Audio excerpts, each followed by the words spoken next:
सरल आवर्त गति से दोलन करने वाले पिंड की ऊर्जा कैपिटल ई, उसके द्रव्यमान स्मॉल एम, आवृत्ति स्मॉल एन तथा दोलन आयाम स्मॉल ए पर निर्भर करती है।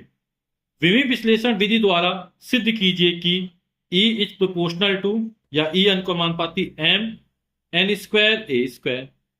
ठीक, ऊर्जा E किस पर निर्भर करती है? द्रव्यमान पर निर्भर करती है, आवृत्ति पर निर्भर करती है और आयाम पर निर्भर करती है। ठीक है, तो यहां पर m की घाते x मान लेते हैं, n की घाते y मान लेते हैं, a की घाते z मान लेते हैं। अनुक्रमानुपाती से हटता है तो बराबर लगाएंगे। नियतांक क्या है? नियतांक हमने k मान लिया, m की घाते x, n की घाते y, a की घाते z हो गया। तो यहां पर k क्या है? विमाहीन नियतांक है ना। अब दोनों पक्षों की विमाएं लिखते हैं। तो कैपिटल ई क्या है? ऊर्जा। ऊर्जा की विमा क्या होती है? m l की घाते 2 t की घाते -2। ऊर्जा हुई, चाहे गति ऊर्जा हो, चाहे स्थिति हो, चाहे कार्य हो, है ना, इन सभी की विमा समान होती है। m l की घाते 2 t की घाते -2 के विमाहीन नियतांक इससे कोई मतलब। स्मॉल एम द्रव्यमान है और द्रव्यमान की विमा कैपिटल एम।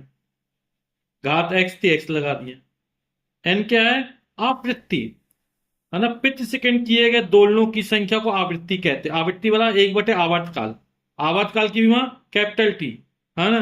तो ऊपर जाए तो माइनस हो जाए, तो टी की घात -1, घात y थी, y लगा दिया।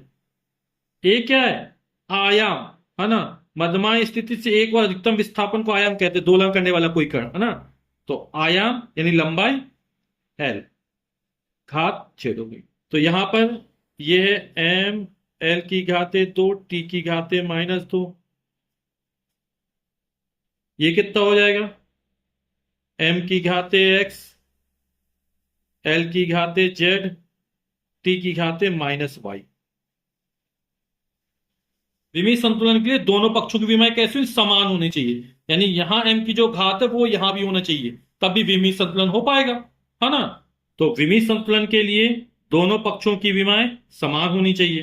तो यहाँ m की घाते 1 है, यहाँ m की घाते x है, तो x बराबर निकल आएगा हमारा 1। यहाँ l की घाते 2 है, यहाँ l की घाते z है, तो z बराबर निकल आएगा 2। यहाँ t की घाते -2 है, t की घाते -y है, तो निकलेगा -y बराबर -2, या दो मतलब माइनस से माइनस कट जाएगा, यानी y बराबर कितना हो जाएगा? 2 हो जाएगा। तो x का मान 1 निकला, y का मान 2 निकला, z का मान 2 निकला।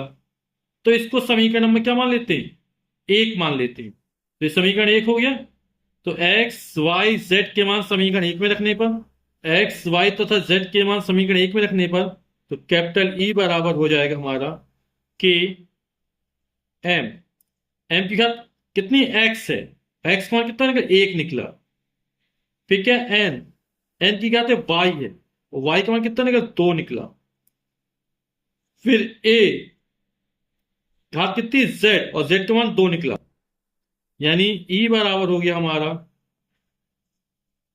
k m n square a square. हमने क्या किया था? अनुक्रमानुपाती से हटाया था, बराबर आया था, एक नियतांक आया था, है ना। हम नियतांक हटाते हैं, बराबर हटाते हैं, तो क्या अनुक्रमानुपाती इंसान लग जाएगा।